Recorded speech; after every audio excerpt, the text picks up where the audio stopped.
Hey everyone, and welcome to a brand new video. Tonight we have 2 hours of stories, as per usual.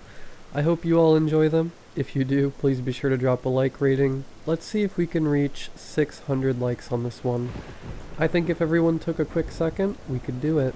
Subscribing if you are new is also very much appreciated, as I post content just like this all of the time. Sit back, do whatever it is that you do to relax, and as always, I hope you all have a great night. I don't know if there is like a specific format to make these posts or something, but I'm just going to get straight to it. I'm posting this because, I don't know, maybe someone knows more about this. Maybe someone can help me figure out what happened to me and my best friend in the Holly Hills Mall parking garage. My name is Ethan, and my friend Aaron and I have a bit of a niche hobby. We're urban explorers. Basically, for the uninitiated, that just means we like to explore abandoned man-made structures. My favorites have always been places like water parks and theme parks. Aaron is more into the spooky stuff like hospitals and such. We can freak ourselves out at times, but for the most part, we never believed in anything other than the corporeal. We've been doing this in our free time for around 10 years now, so we are pretty experienced. We know what to bring, how to avoid getting caught by the police or security, and when to get out of a place. Recently we went to go visit my brother for a few days in Virginia. He just had a new baby, and I wasn't able to make it down for the birth, so I was making up for it a few months later.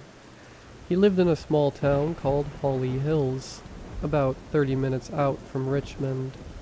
It's a pretty boring place, but my brother tipped us onto a cool spot to check out near town, an old abandoned mall simply named the Holly Hills Mall.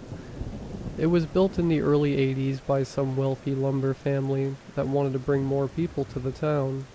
Houses need lumber, and that means more money for them. As you can guess, it didn't really work out. The mall was operational for about 7 years before it shut down in 1987.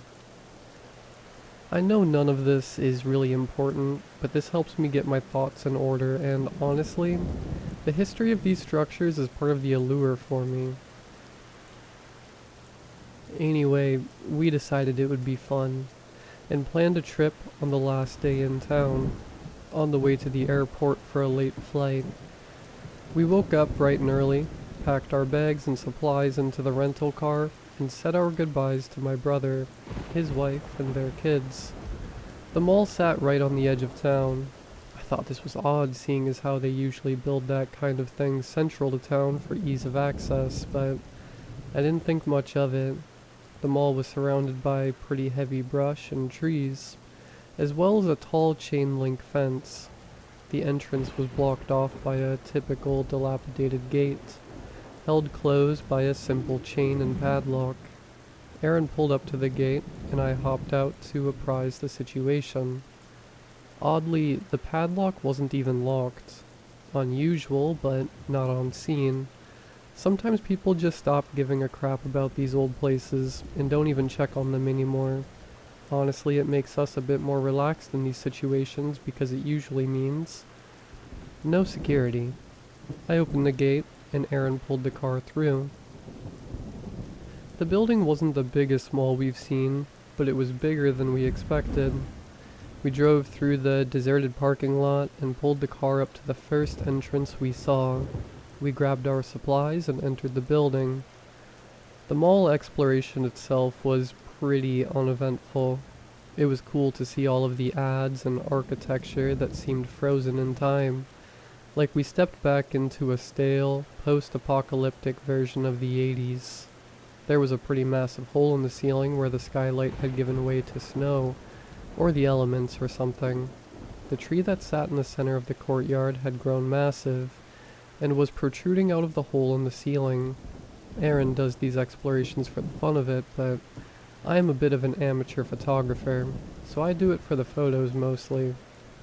I snapped a bunch of what I think would have been amazing photos, but Unfortunately, I lost the camera.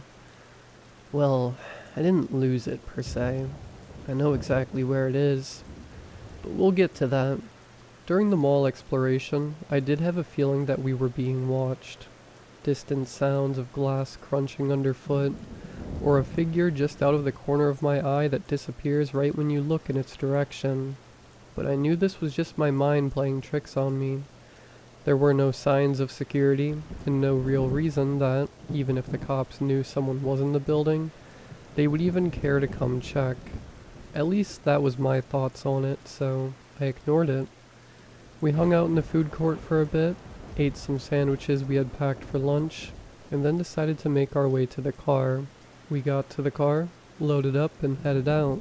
But on our way to the exit, we noticed a parking garage. It was a 5-story garage from the looks of it, and though usually uninteresting, for some reason Aaron wanted to check it out. We spent less time in the mall than we thought we would, so I figured, what the heck, we had the time. We entered the garage on the first floor, marked as floor 0.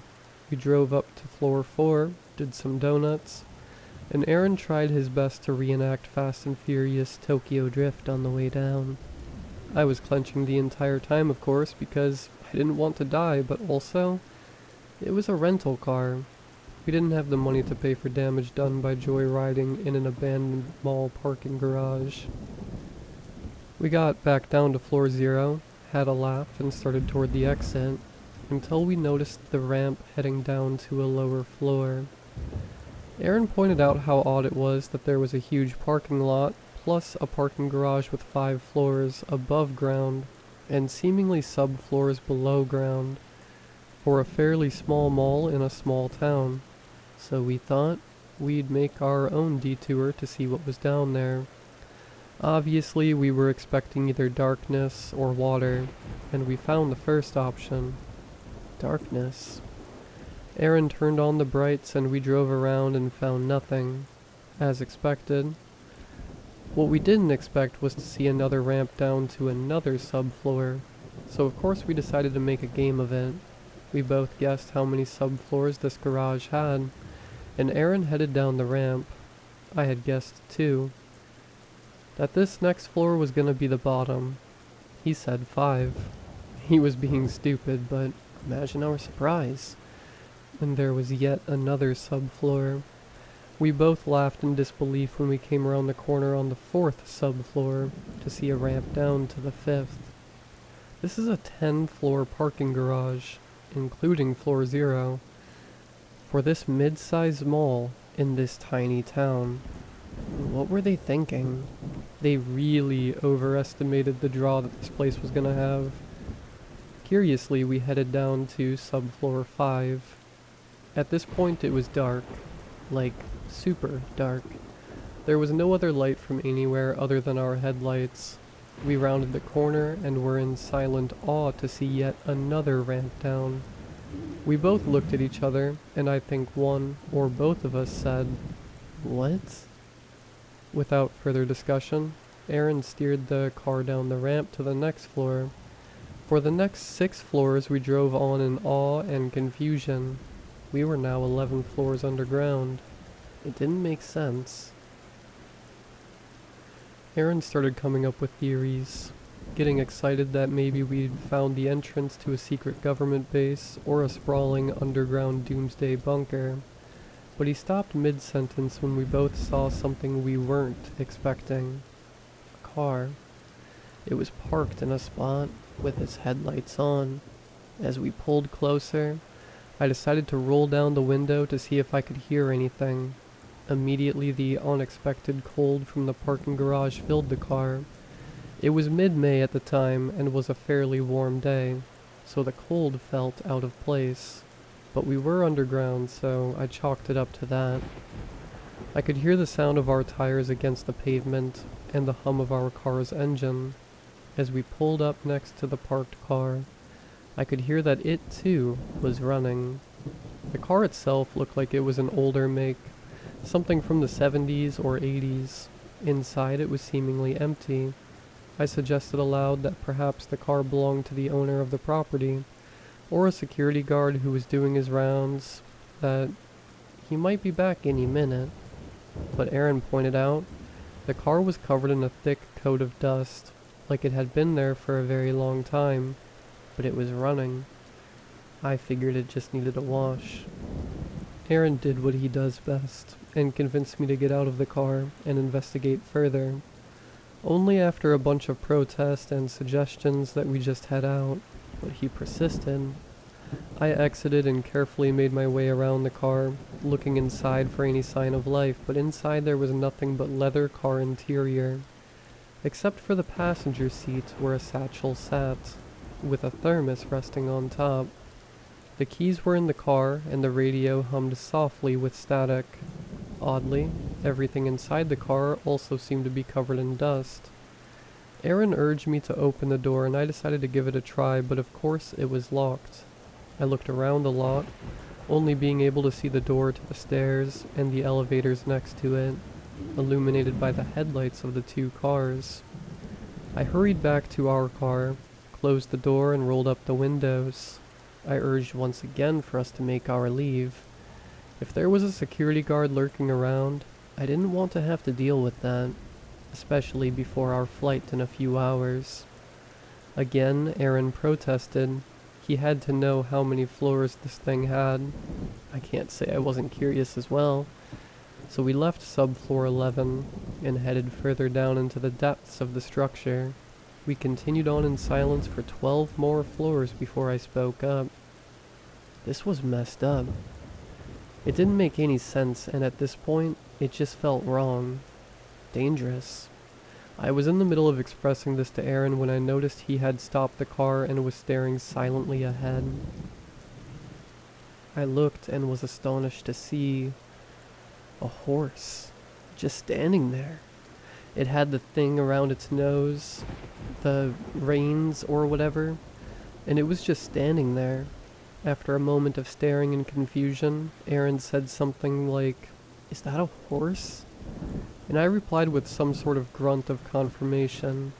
The horse finally turned in our direction, and I'm pretty sure I screamed when I saw the skin hanging off the side of the horse's face, his skull exposed beneath.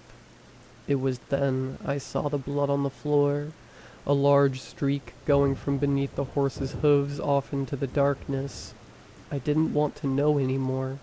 I wanted to get out of there, and I told Aaron as much. Aaron, against his and my better judgment, wanted to go on. He wanted to know what this all was, but this time I didn't let up. I was louder and more insistent than I've probably ever been with him, and he could see that, I think, so he agreed and threw the car in reverse. We backed up and started back up toward the ground floor. At this point, I decided to try my phone. I had figured I wouldn't get any signal underground, and I was right, but I tried it anyway. Nothing. Again, we drove in silence for a few hours. Aaron finally broke the silence to apologize, but I stopped him short. The floors were numbered. Ever since we started heading down, they were each numbered B1, B2, B3, etc. We were on B23 when we turned around and headed back up, but the sign I was staring at in the moment said B26, 3 floors lower than we started heading back up. I thought someone was messing with us, but it was all too elaborate of a prank. Still, it was impossible. There was no way we were traveling further down by driving up the ramps. It was physically impossible. But there we were, floor B26. Aaron was just as confused as me, obviously. He got out of the car unannounced and walked over to the sign on the wall. He grabbed it and began to shake it, then stopped and stared, clearly trying to figure it all out. I rolled down my window and called for him to get back in the car. This was followed by another voice repeating my words. Not mine, not Aaron's. He froze in place as the voice whispered loudly from the darkness. Get back in the car. Aaron did just that. He closed and locked the doors and rolled up the windows. We agreed that we needed to get out of there. This wasn't fun or adventurous anymore, but we didn't know what to do. We thought we were going to get out of there. I remembered that we headed back up on B23, and we decided that we should just keep going up. If the numbers keep rising, we should hit ground level by B46. It didn't make sense, but it was the best we had. We continued driving back up. Aaron was driving a bit quicker than before, and just as we thought, the numbers kept rising, which seemingly meant we were descending, but we held out hope that it was just some weird fluke. Maybe it was a joke. Maybe we didn't see those signs on the way down. We traveled in silence again, all the way to floor B35, but it was an uneasy silence. We were afraid at every turn at what we might see, but there was nothing. Mostly. There were a few floors with things that I did notice, some of them subtle, others glaring. Aaron was focused on driving and didn't seem interested in any of the strangeness we encountered on these floors for the most part. On one floor, I swear I saw a long dining room table with 2 figures sitting at either end, illuminated for only a few seconds by our headlights. Another floor seemingly had a cot in each parking space. They looked to each be occupied by a body. Alive or dead? I don't know. One of the strangest, that even caused Aaron to stop the car for a moment, was a floor that didn't seem like a parking garage floor at all. It looked like we had pulled into a forest clearing. The pillars of the garage, now tree trunks, though the concrete ceiling was still visible above. There were plants, grass, bushes, and a pathway leading to what looked like a small cabin in the distance.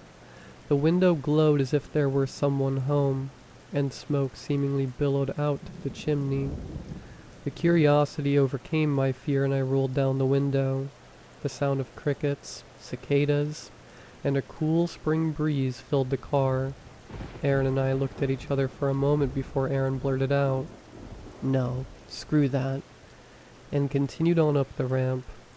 Finally, after what seemed like longer than it should have, we reached floor B46. Nothing.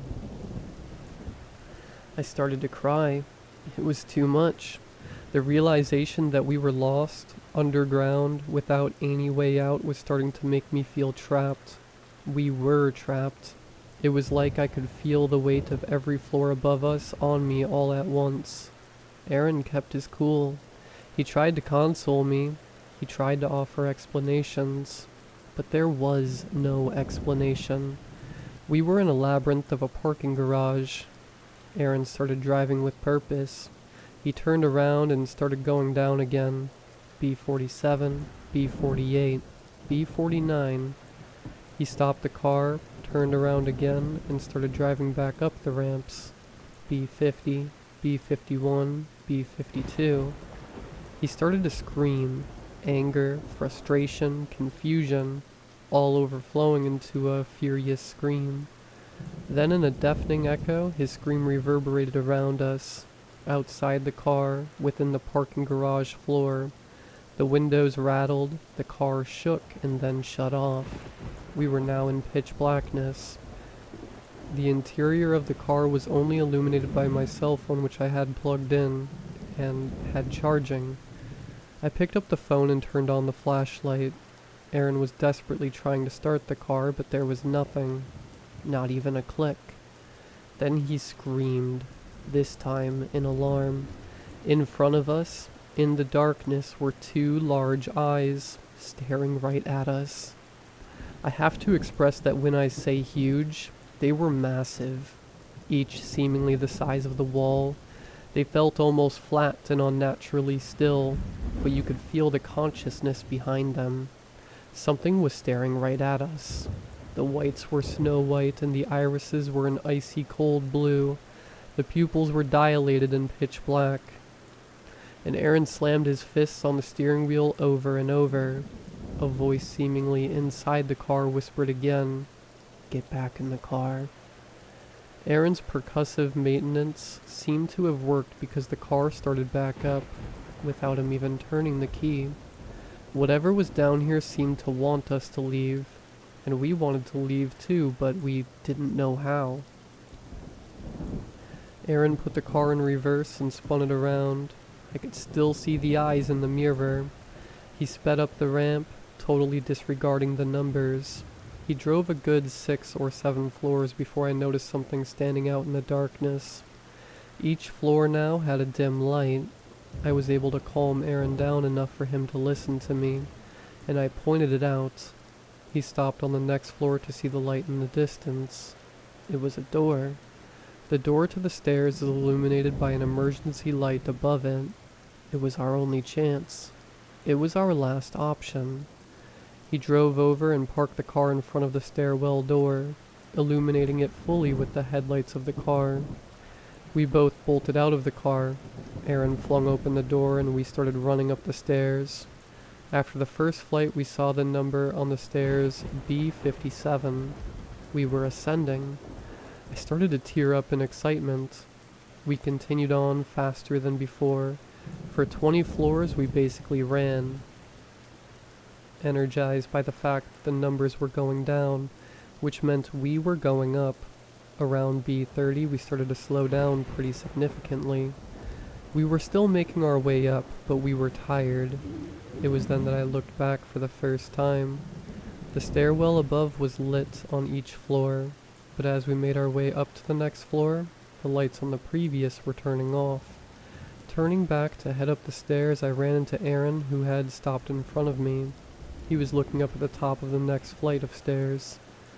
I looked at what had stopped him. It was a person. A figure huddled in the corner at the top of the stairs. They sat with their head buried into their knees, shaking. Their clothes seemed faded, old, and dusty. Maybe a homeless person who had gotten lost. Maybe the driver of the vehicle. I called out gently to the stranger, something along the lines of, "Hello? Are you okay? Do you need help?" Aaron scoffed. He said we needed help. Screw this guy. He started up the stairs, but when he got near the top, he hugged the rail, facing the figure the entire time. Slowly he rounded the corner and called me forward. The stranger didn't move. They just sat there, shaking, arms wrapped around their legs, face hidden. They were mumbling something, but I couldn't make out what it was. I followed Aaron's lead and carefully passed the person. Same as before, no reaction. We moved on, leaving the figure behind. Aaron led as before, and when I made it to the top of the next flight of stairs, I looked back down, startled to see the gaunt face of a man, his cheeks sunken in, his face pale and old, his eyes a piercing pale blue, staring at me, silent, unnaturally still. I didn't say anything. I slowly walked up and rounded the corner. He stared at me the whole time. Again, I ran into Aaron, who was looking up at the top of the next flight of stairs. It was a figure. It looked like the same stranger. I looked down at him on the previous floor, staring at me, and the next floor, his face buried in his knees. We traded what the heck looks, but Aaron said, "Just ignore it and keep going. We're too close." So we did. Every floor after, he was there, hiding his face as we approached, staring at us as we left. It was unexplainable, but so was everything else so far. We made our way up, finally reaching B1. This time there was no man in the corner. I looked back to the previous top step, and he wasn't there either. I felt like this was a good sign for some reason. We made our way up to floor 0, and we were relieved to see light shining through the cracks of the door. Aaron stopped for only a moment and pushed through the door. He began to laugh. I followed him through, but the cold of the parking garage was back. There before us were the bright headlights of a car. Our car. Where we left it on floor B58. I had no words. Aaron walked back into the stairwell and fell to the floor, distraught and broken. I told him we can just keep going. We could keep going up, but he wouldn't move. He was tired and defeated. His stoic bravery had finally given way to hopelessness and fear. So I decided to go up to the next floor to check it out. I ran up the stairs and I felt a sudden warmth. I could see the light through the cracks of the door, but I knew it was different. I knew it was the sun. I burst through and was blinded by the sudden light of the sun. After the hours and hours in darkness, it took a few moments for my eyes to adjust. We had made it. We were free. We were alive. I ran back down to the previous floor to tell Aaron, but he was gone. I ran out through the door into the garage to check in the car, but he was nowhere to be seen. I called for him, shouted at the top of my lungs. My voice echoed through the parking garage, but nothing. I didn't know what to do. I started down the stairs, but stopped cold. I couldn't go back down. I couldn't get lost down there again. And then I saw, on the top stair of the floor below, the figure was back. It was Aaron, sitting in the corner, his hands wrapped around his knees, staring at me. I called to him. I ran down to him, but when I got to the stair, he was gone. I looked over the railing down at the next flight down, and there he was again, staring. I couldn't go down anymore. I couldn't. I called to him, pleaded with him to come with me, to get it together and get out of there, but he just stared. I promised him I would come back. I cried as I turned around and made my way out of the garage, as I left my best friend behind to save myself, because I was too scared. I ran from the parking garage, across the parking lot, past the gates and to the road. Finally, my phone had a signal and I called the police. They came out and I tried my best to explain what happened. I knew it sounded crazy, but I told them the truth. They went and checked out the parking garage.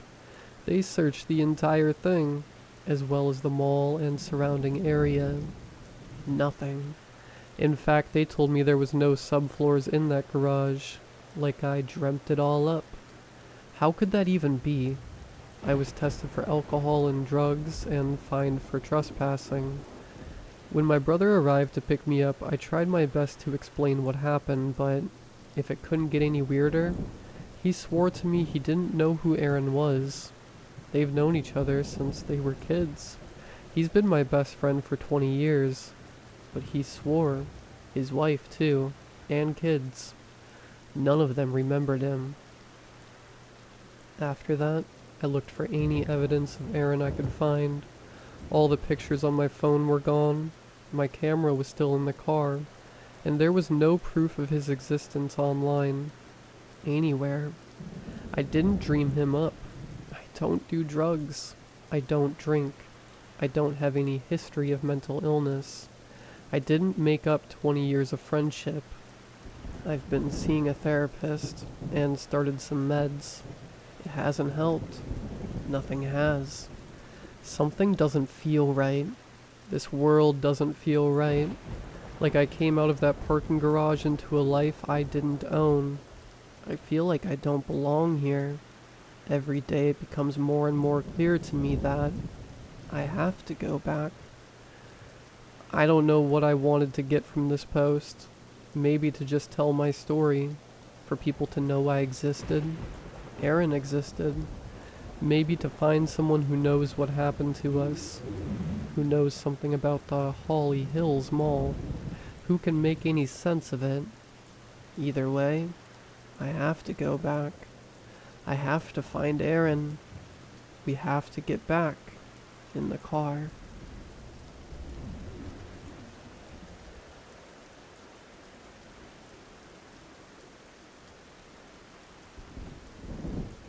I have always preferred living alone. No wife, no roommates, and most importantly, no kids. I wanted a cat or dog, but still hadn't gotten over the death of my last one. That all changed one day when I was taking an evening walk and, in a dark alleyway, I saw a crying child. I looked around hoping this wasn't some kind of trap and finally approached her. "Hey there, kiddo, what's the matter?" She stopped crying and looked up at me. I don't know what to do. I don't want to go home where they're all mean to me, but I'm scared and hungry." I offered to take her across the street to the gas station to get a sandwich, to which she stopped crying and silently joined my side, still sobbing and scared. After getting a sandwich that she enthusiastically devoured, I took her to the police station. She said her name was Lilith. She was 10 years old, and upon research, the state had no records of her parents or past. They wanted to put her in an orphanage, but she clung to my side. "No, I want to stay with him. He fed me, and he was nice to me." This poor girl acts like she never knew an act of kindness a day in her life. I didn't know how to take care of a child, but something akin to guilt came washing over me. The next day consisted of getting inspected and ultimately being deemed parent certified when they found out I had a good work from home job. Lilith, who I now call Lily, took to the house immediately. She liked looking in the fish tank of my aquarium. She was excited to have her own bedroom, and she loved running out in the yard. One thing about her I noticed is that this girl eats like there is no tomorrow.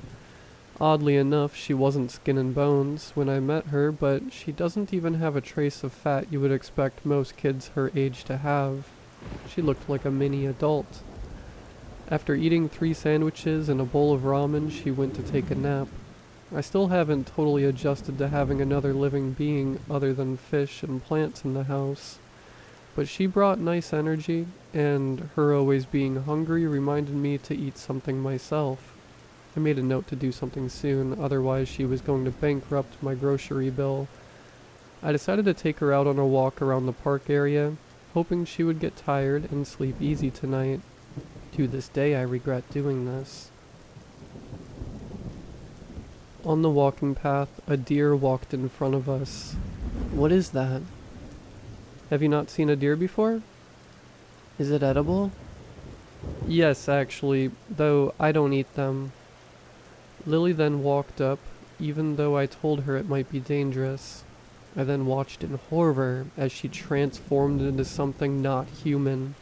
A horizontal line formed on her stomach that opened to a large mouth filled with rows and rows of razor-sharp teeth.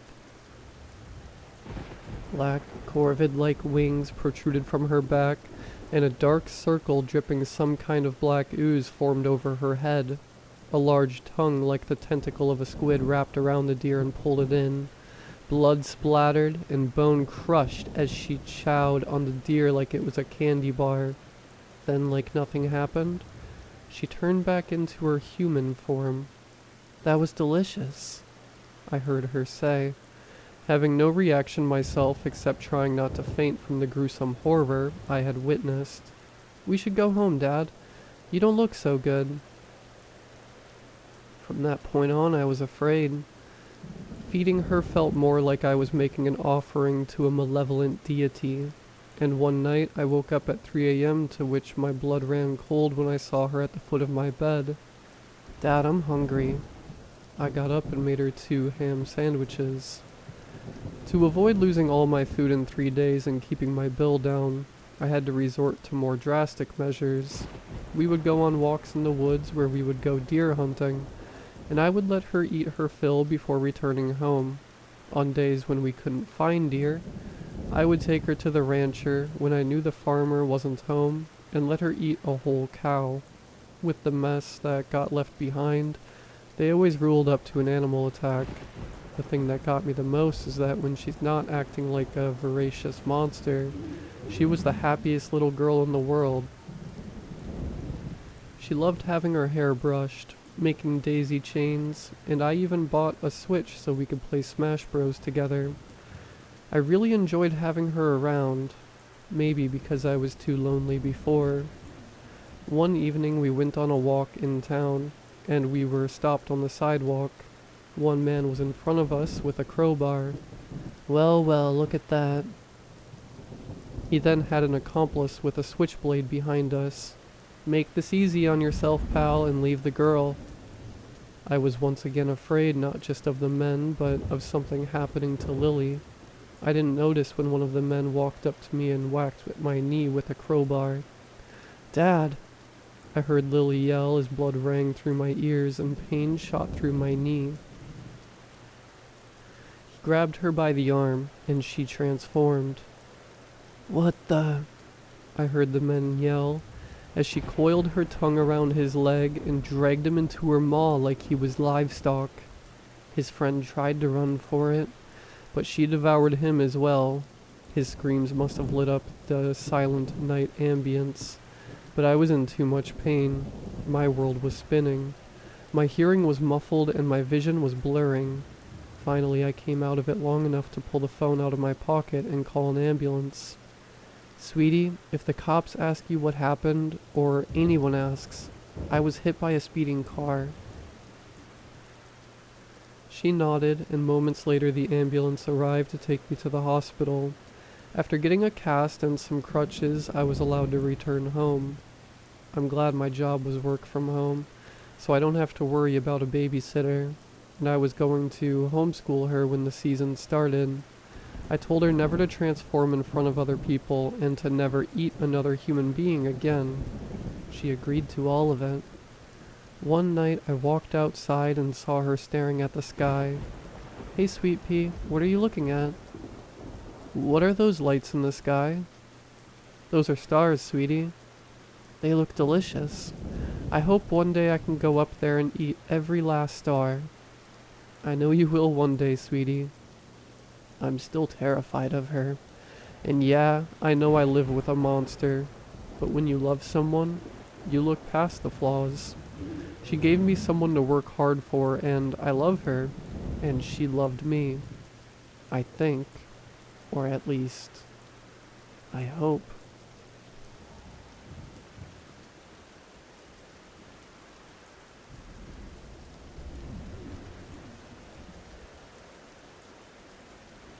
I used to love Disney when I was a little girl.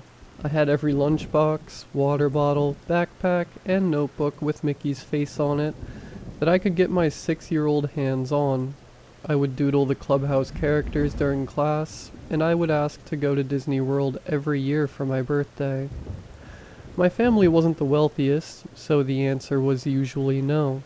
My dad would work overtime, and my mom worked 2 jobs. So I would spend a lot of time at home alone. I would sit on the couch and watch reruns of my favorite shows and movies until I passed out, and I would always wake up tucked into my bed. It was to my surprise that after asking to go again for my 7th birthday, they finally said yes. My dad had gotten a big promotion, and they combined the bonus that he received with money that they'd been saving up just for this occasion. My parents have helped me so much in my life, but there aren't many other times that I can remember feeling as much love for them as I did when I opened my birthday card and saw a Disney World brochure. I couldn't wait to go. Unfortunately, I had to wait another 2 weeks for the upcoming long weekend. I couldn't focus in school that entire time. I was too busy thinking about all the rides and characters that I'd get to see. I woke up early Friday morning with enough energy to fly through the ceiling. My parents had been up packing, so the car was already ready by the time I finished my breakfast. We hopped in and set off for Disney. The park was around 4 hours from our house in Tallahassee, so we left early to have time to explore the park for the day. It was around 4 a.m., and the streets were pitch black. The drive was mostly uneventful, and I used my portable CD player to watch old Disney movies that my mom kept lying around. I was halfway through Cinderella when we stopped for gas. The rest stop was pretty dingy. There were some gas pumps for cars and diesel for the trucks, as well as a gift shop for snacks and drinks. The gift shop was quite big, filled with rows of junk food and medicine. I went in with my mom while my dad stayed with the car. While we were shopping, I saw a Mickey-shaped cup and ran to grab it, and when I turned around, my mom was gone. I started to panic. I ran through the aisles, calling for her. After a few frantic turns, I ran into something hard and fell on my back. When I looked up, a large man with a gray beard and rough skin was staring down at me. "Hey there, Missy. You lost?" he asked me. I was frozen in fright at the size of the man. He towered over the aisle, his width taking up the entire space in front of me. He reached his hand out, and I scrambled back down the aisle. I was running now, not daring to look back at the frightening stranger. I turned the corner and ran straight into my mom. I hugged her tight, crying. She stroked my hair and comforted me, but my sense of safety was quickly broken when the man approached us. "Be careful with her, hon. Don't want a kid getting lost around here." My mom muttered a reply that I couldn't hear through my own sobbing. The man eventually left, and my mom carried me back to the car. My dad was worried, but my mom reassured him that it was just a small accident. The next hour was quiet, and I quickly forgot my fear from the gas station when I thought about Disney again. I drifted off with thoughts of cotton candy and Mickey ears. I woke up to a hushed conversation between my parents. They were talking in short, clipped sentences, and their tone made my heart start to race. The inside of the car was filled with harsh light. I looked out the rear window to see a black car driving closely behind us, brights on. My parents were raising their tones now, and I looked past them to see a large trailer in front of our car. The semi-truck had its rear lights on, and it looked like it was slowing down to meet us. We were driving down a 2-lane highway in the middle of a swampy area, and the road dropped into thick mud on both sides. My mom was telling my dad to get over and pass the truck, but another car quickly sped up from behind the back car and pulled up to our left side, blocking us in. The windows were tinted black, and I couldn't get a good look at who was in it. I did see silhouettes, though. The car was full. "Daddy, who are these people?" I asked innocently. My dad turned around to face me, and there was a look of sheer panic on his face. He quickly hushed me and turned back around. In front of us, the trailer doors unlatched. They swung open, revealing a single man standing inside the empty trailer. He was wearing jeans and a worn jacket, and his face was covered in a black balaclava. He quickly rushed to the back of the trailer, then bent over and pushed something along the ground. Something appeared over the edge of the trailer, and after a few moments of pushing, a ramp slammed to the pavement, sending up sparks that made it hard to see in front of us. Something hit hard against the back of our car, and I jolted in my seat. By this point, I was overwhelmed. I started crying, scared for my life. Who were these people? What did they want with us? I turned back to see the black car behind us pushing our car forward. The car to our left turned closer to us, pinning us against the 15-foot drop into the mud below. My dad slammed on the brakes, pushing me forward. The car screeched in defiance of the pushing, but our car was old, and I could feel us moving forward. My mom was crying too, pleading with my dad to turn into the mud. "We'll be stuck, Maggie," he howled. "Nothing to stop them from grabbing us." I could hear the frustration in my dad's voice. He was gritting his teeth, still keeping pressure on the brake. Sunlight was just starting to come out, and I could see to our right that the mud was steadily turning into grass. "Daddy, look," I said, pointing out the window. An exit sign flew past our view. Our front fender scraped against the ramp, wheels not yet making contact.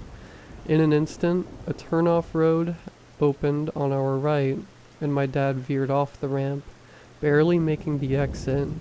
We sped off the highway. The group was still going, and I could see their cars more clearly from farther away. I could see the man in the trailer sticking his head out looking at us. There were gray specks of hair poking through his balaclava. We spent the rest of the day in the hotel, with my parents talking to police about our encounter. I was shaken up by the event, but I was mostly sad to miss Disney for the day. We ended up going the next day though, and I remember that weekend fondly. I'm 16 now, and not many birthdays have topped that one. I don't know who those people were, or what they wanted with us.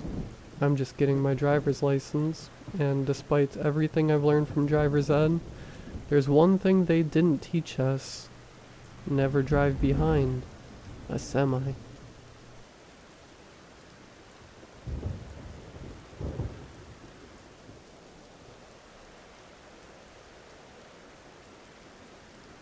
I had always loved the small, picturesque town of Miller's Crossing, a place where everyone knew each other and crime was practically non-existent.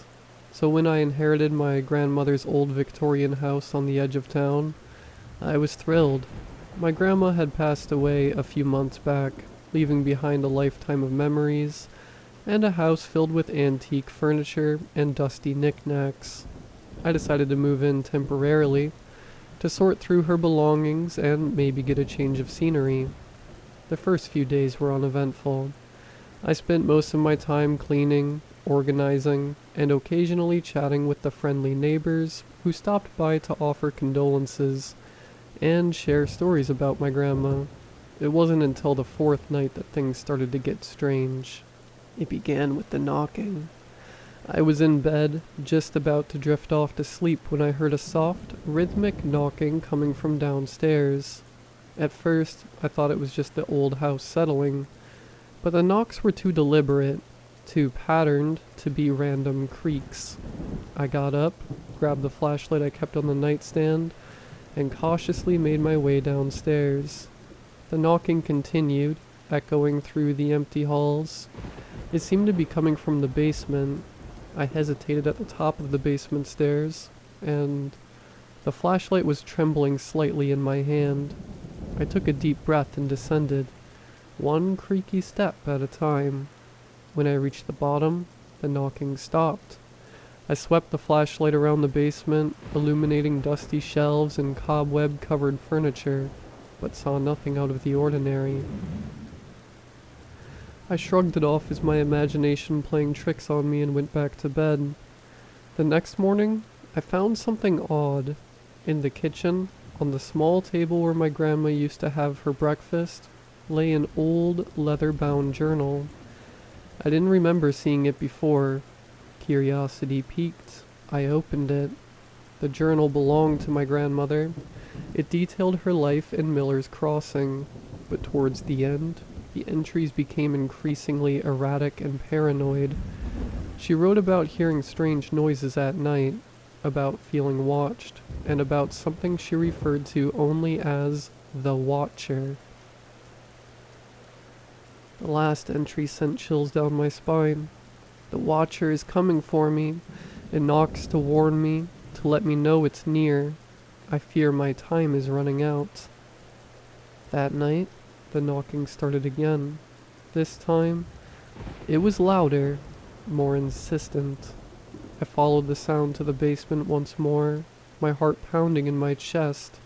As I reached the bottom step, the flashlight flickered and died, plunging me into darkness.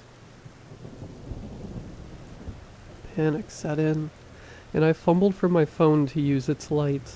When I finally managed to turn it on, I saw it. A figure stood in the far corner of the basement, barely visible in the dim light. It was tall and thin, its eyes glowing faintly. The knocking resumed, louder and faster, as the figure began to move towards me. I bolted up the stairs, slamming the basement door behind me. I could still hear the knocking, now accompanied by a low, guttural growl. I didn't sleep at all that night. My grandmother's words echoing in my mind. The Watcher is coming for me. The next day I packed up my belongings and left Miller's Crossing, vowing never to return. I don't know what the Watcher was or why it haunted my grandmother, but I couldn't shake the feeling that it was still out there, somewhere, waiting. To this day, I sometimes wake up in the middle of the night to the sound of knocking, and I wonder if the Watcher has finally found me. After I left Miller's Crossing, I thought I could leave the Watcher behind. I moved back to the city, renting a small apartment and trying to put the past behind me. Life returned to normal, or at least as normal as it could after such an ordeal, but the knocking never truly left me. It would come sporadically, always at night, always when I was alone. Months passed and I started to believe it was all in my head. I even started seeing a therapist who assured me that trauma could manifest in strange ways. I was beginning to feel more at ease, starting to think that maybe, just maybe, I could move on. Then, one evening, I received a package in the mail. There was no return address, just my name written in a neat, old-fashioned script. I hesitated before opening it, a sense of dread creeping over me. Inside the package was an old photograph of my grandmother standing in front of the house in Miller's Crossing, holding a baby. I recognized the baby as myself. Attached to the photo was a note. "You can't escape what's in your blood." I dropped the photo and stepped back, my mind racing. How could someone know about the Watcher? My grandmother never spoke of it to anyone, and I had kept my own experiences to myself. That night, the knocking returned, louder and more persistent than ever. It seemed to come from all around me, echoing through the apartment. I tried to ignore it, to convince myself it was just my imagination, but the sound was unmistakable. Then came the growling. I couldn't stay in my apartment. Grabbing only my keys and my phone, I fled, driving aimlessly through the city until I ended up at a 24-hour diner. I sat there, drinking coffee and trying to calm my nerves until the sun came up.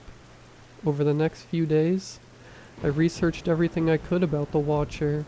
I dug through old town records, folklore websites, and anything that might give me a clue. One night, deep in an obscure forum, I found a post from someone in a neighboring town who described a similar entity, a tall, thin figure that knocked and growled, tormenting their family for generations. Desperate, I contacted the poster, a woman named Evelyn. We met at a small cafe on the outskirts of town. She looked tired, as if she hadn't slept in years. She listened as I recounted my experiences, nodding along as if she had heard it all before. "You're not the first," she said, her voice barely above a whisper. "The Watcher is an ancient entity, tied to certain bloodlines. Once it finds you, it never truly leaves." "Is there any way to stop it?" I asked, my voice trembling. "There are ways to keep it at bay," she replied. "Symbols, rituals, protections passed down through the generations. But once it's attached to your bloodline, it will always come back." Evelyn showed me a series of protective symbols and explained a ritual that her family used to keep the Watcher at a distance. I thanked her and left, feeling a mixture of hope and fear. That night, I performed the ritual and placed the symbols around my apartment. The knocking didn't come, and for the first time in months, I slept peacefully. But peace was fleeting. A few weeks later, I found a new note on my kitchen table. "You can't hide forever." I realized then that I couldn't run from the Watcher. It would always find me, no matter where I went or what I did. My only hope was to learn more, to find a way to break the curse that had haunted my family for generations. And so, I returned to Miller's Crossing, to the old Victorian house and the secrets it held. I had to face the Watcher head on, to uncover the truth that my grandmother had hidden so well, because if I didn't, I knew I would never be free.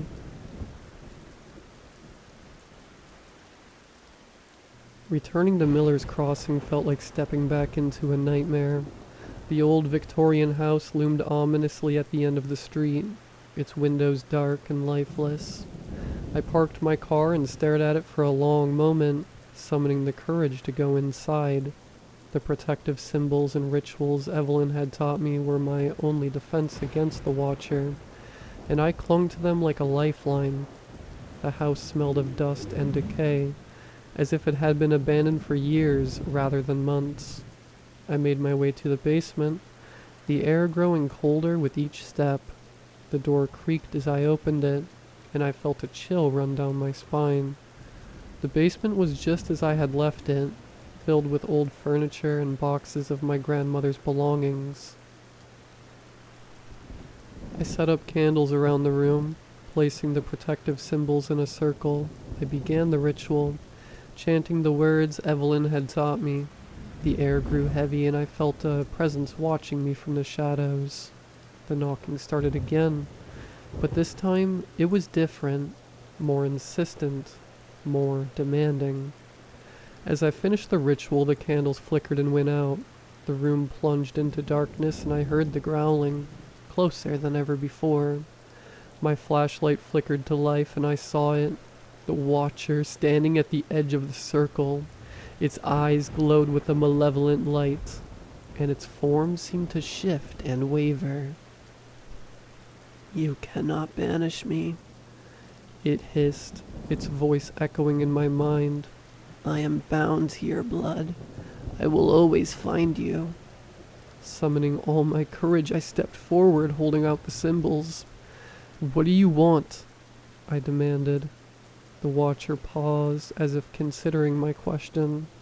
"You carry a curse, passed down through your family. Your grandmother tried to hide it, but she failed. The curse is tied to this house, to the land it stands on. To break it, you must understand its origin."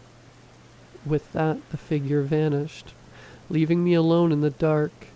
I knew what I had to do. I spent the next few days combing through my grandmother's journals and old town records, piecing together the history of the house and my family. I discovered that the land had once belonged to a man named Jonathan Miller, one of the town's founders. He had been accused of witchcraft and executed in the late 1600s, cursing the land and all who lived on it with his dying breath. My ancestors had unknowingly built their home on the cursed ground, and the Watcher was the manifestation of that curse. Armed with this knowledge, I sought out Evelyn once more. Together we devised a plan to lift the curse. It required a powerful ritual, one that would break the bond between the Watcher and my bloodline. It was risky. It was my only hope. We prepared everything in the basement of the house, setting up an intricate array of symbols and candles. As night fell, we began the ritual. The air grew heavy and the temperature dropped. The knocking started again, echoing through the house. The Watcher appeared, its form more solid than ever before. It howled in rage as we chanted the words of the ritual, trying to break through the circle. The candles flickered wildly, and I felt a surge of energy building around us. With a final, desperate chant, the circle of symbols glowed brightly, and a shock wave of energy burst from the center. The Watcher shrieked and dissolved into a cloud of darkness, which was sucked into the earth beneath the house. The air cleared, and the knocking stopped. For the first time, the house felt peaceful. The curse had been lifted. Evelyn and I stood in silence for a moment, taking in what we had accomplished. "It's over," she said, her voice filled with relief. I nodded, feeling a weight lift from my shoulders. "Thank you," I said, grateful beyond words. As I left Miller's Crossing for the last time, I knew that the Watcher was truly gone. The nightmare was over, and I could finally move on with my life. But I would never forget the terror I had faced, or the strength it took to overcome it. The past would always be a part of me, but now, at least, it wouldn't control my future.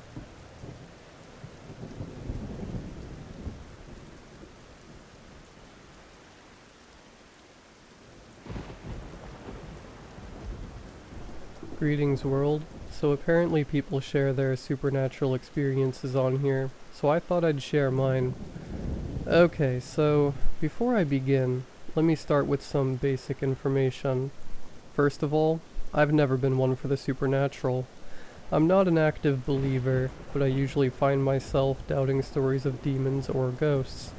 However, I would call myself a sensible person. So on the off chance that it is real, I try not to mess with those sort of things. While other children would be saying Bloody Mary or using a Ouija board, you'd find me upstairs eating a snack. The simple truth is, I don't think it's a good idea to mess with the supernatural. If it isn't real, then it's pointless. And on the off chance that it is real, I'd rather not poke it with a stick. I also consider myself very good at spotting turnaround points. For example, when I was 10 I saw something in the lake at a summer camp I was attending. The camp was for kids who were starting to go blind, like me. I was one of the few there with usable sight left, and I swear I saw something in the water of that lake. It was dark, big, and looked dangerous. It could have been a large catfish for all I know, but I felt a shiver up the back of my spine that kept me firmly out of the water for the rest of the camp. I refused to touch the lake, regardless of punishment out of that fear. The part of my brain that says turn around has always been a part I listen to. Now, for a minor additional detail, I have a job at my local gas station. I would mostly be a cashier and janitor for the place. This was fine for me.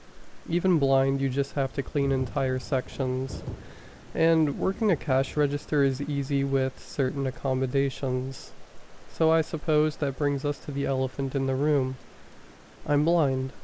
Being blind means that I have to trust in my other senses. My hearing, my touch. This often means I can mistake things for other things, or get scared of what doesn't exist. Once, for example, I mistook my mother doing some maintenance on our lawnmower as a growling dog. So yeah, I recently acquired a coworker on my shift. His job is to just maintain the shelves, make sure people who need assistance can get gas, and do all the stuff I won't do.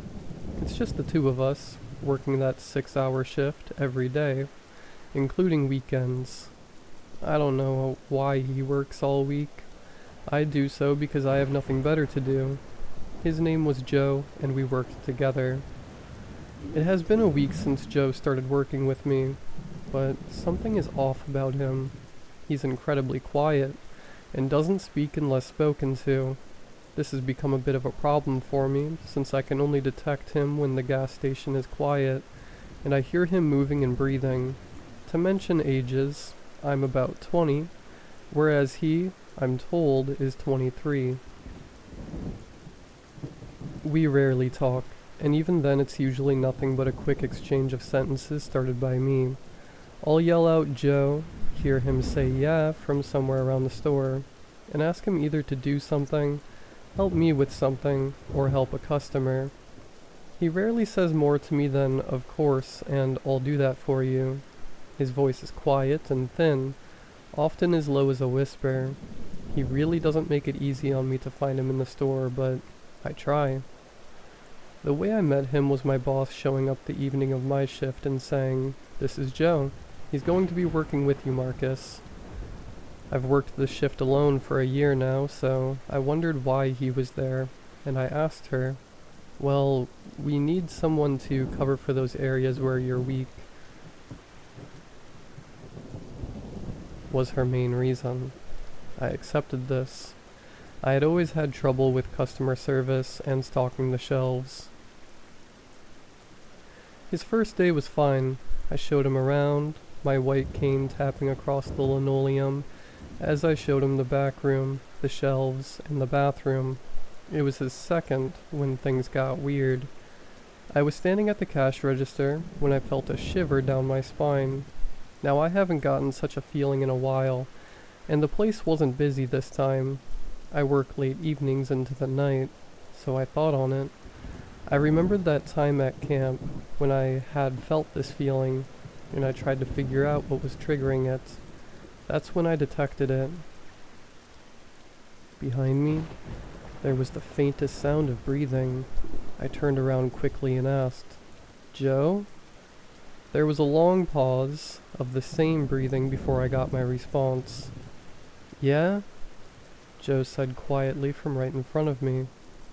I spun my white cane forward, bumping it into his legs to figure out his distance from me. He was standing about 1.5 to 2 feet away. And before you ask me how I can judge such a distance, you get really good at that stuff when you can't physically see the distance. I then said to Joe, "How long have you been standing there?" "30 minutes," came the quiet reply. That was creepy, right? Look, I don't know about you, but someone standing behind you while you stood at a cash register for 30 minutes is very creepy. I responded somewhat nervously. "Don't you have something better to do?" His response? "No, I finished all my tasks." I really had nothing to say to this, so I just responded with, "Then head to the back. I'm going to keep working." I didn't hear a response, but I did hear the light tapping of his footsteps. Now most of the time Joe's footsteps sound like a normal person's. The casual clump of rubber or leather or whatever on the bottom of your shoes against linoleum. They did not sound like that this time. It was an odd splat sound. Have you ever walked barefoot in your kitchen? That was the sound it made, rather than the mute of shoes. This was a weirder sound. I didn't think a lot of it at the time, but really, this should have been my first clue that something was up. I was just too weirded out by the idea of him watching me for 30 minutes to think of the sound of his feet. The next shift was really busy, so there wasn't really that much creepiness. I did meet an old woman named Pamela who spoke to me at the register for a solid 30 minutes. That was nice. It was the next shift that something strange happened. I was cleaning around our freezer section with a mop when I heard the tapping sound of shoes behind me. Turning around, I said, "Joe?" There was no pause this time. It was almost immediate. "Yeah?" It was too close. As if he was directly in my face, but in order to do that, he would have had to lean way forward and set it near my ears, which apparently he did. This sudden feedback made me jump, because normally I have to strain my ears to be able to hear him. I jumped, slipped on the soapy water, and fell over as I crashed onto the floor. I was slightly dazed for a second, but luckily I hadn't hit my head. I heard from above me, "Are you okay?" "Yeah, I'm okay." "Ow," was my response from the floor. I felt a hand touch mine as Joe moved to help me up, but I moved my other hand to grasp his, and I bumped his shoulder with my hand. His skin was cold, like incredibly cold, and oily as if he was sweating a lot. The weirdest part was, his shoulder wasn't covered by cloth. It was bare. Now this could mean many things. He could simply be wearing unexpected clothing, like tank top or the like. It's not like gas station employees are known for our fashion sense, but he quickly backed away from me as I touched him, like he was afraid of me bumping into the rest of his body. He moved so fast that I lost my grip on his hand, and I had to steady myself on the nearby shelves. It hurt slightly. "Ow," I muttered again. Additionally, I had that chill again, that feeling of something is not right. Now my usual and understandable response to this feeling is to leave the area and never return. The only problem was, this was my work, my employment. It had taken me a while to get this job, and I wasn't going to give it up because of a weird feeling and a coworker who behaved oddly. "Thanks for that," I said, trying to both thank Joe for helping me up and reprimanded him for letting go so rapidly. All I heard was the sounds of his shoes vanishing. The next 2 days passed by. I could tell you of other weird things. like the time I heard running water in the break room for an entire hour, and when I asked Joe about it, all he said was, "It's my clothes. I'm washing them." Or the time I passed him as I entered the bathroom and he said, "Try not to be a stranger," as I walked past his pattering steps. I could even tell you of the 3 separate occasions I would be in the store at a quiet moment, and I would hear breathing behind me. I would always ask, "Joe?" The response was always, "Yeah?" In the end, the thing that got me to quit, the moment that made me post this rambling story, was a simple thing. He started to touch me, and when I explain, you'll understand that something supernatural was happening. It was towards the end of my shift last night. I was simply trying to figure out where the broom was in the closet off of the store, when I heard a patter behind me. Not the clunk of shoes, it was again the sound of a pair of feet on linoleum. I turned around as I felt something tap my clothed shoulder. Joe said my name, much louder than he normally did. It almost sounded like normal speaking volume. "Marcus?" My response was simple, "Yeah?" His next words sent that same chill up my spine that had started to become a more common presence in my life. "Don't move," he said quietly, as I felt his hand move onto my shoulder. It was that same cold, slimy thing, though it felt wrong somehow, almost like it was dead flesh. Or maybe that was just me panicking at the situation. His other hand moved onto my other shoulder and began to caress it. His voice was that same, loud as before.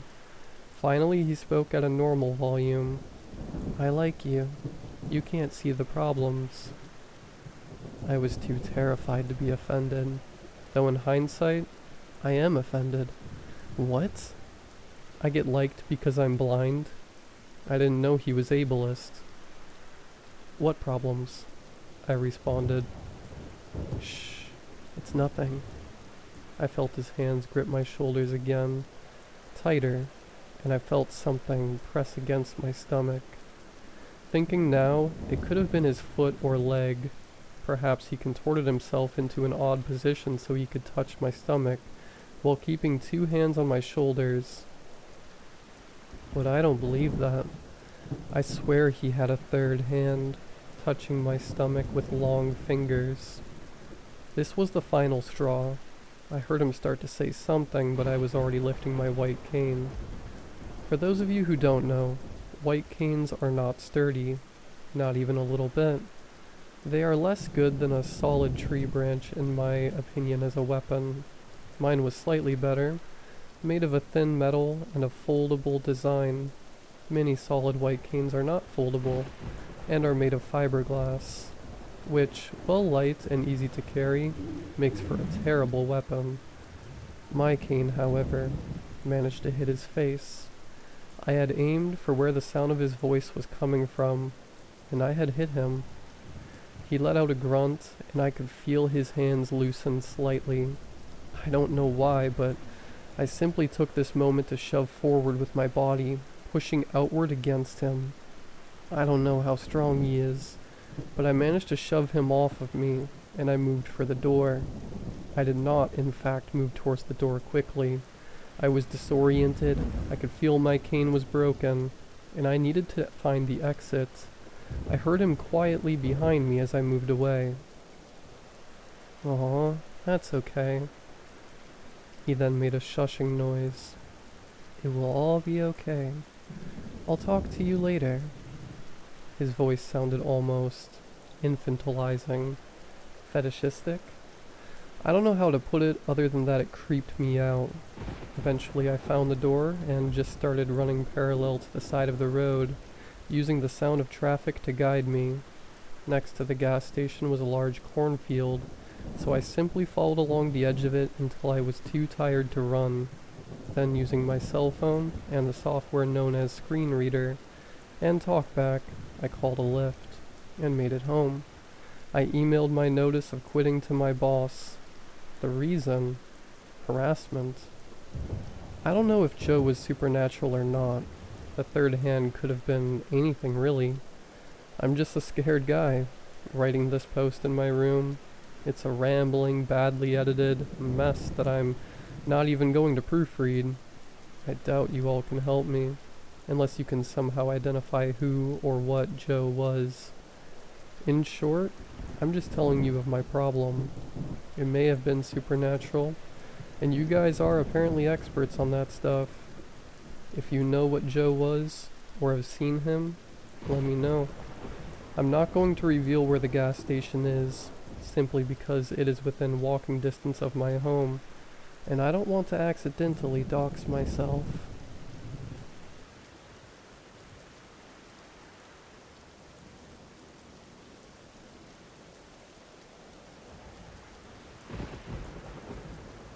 Sometimes I just want to scrape the skin off my body, a constant irritation to my existence. I want to peel it away from my bones and be rid of it. I know that sounds macabre. I don't mean literally, but often I have scraped myself so rigorously that I have left scars just to get relief. I have an undiagnosed itching disease. At least, I think this is a disease. It has to be. There's nothing I can find on the web, sometimes when I lie in bed, about to descend into unconscious bliss, ready to forego the responsibilities of the awakened world. An itching spell overcomes my entire body. It's much worse than the common description of bugs crawling all over your body. It feels like a moving, unreachable itch under the skin. I scratch one area, only to be cognizant of yet another area that needs scratching.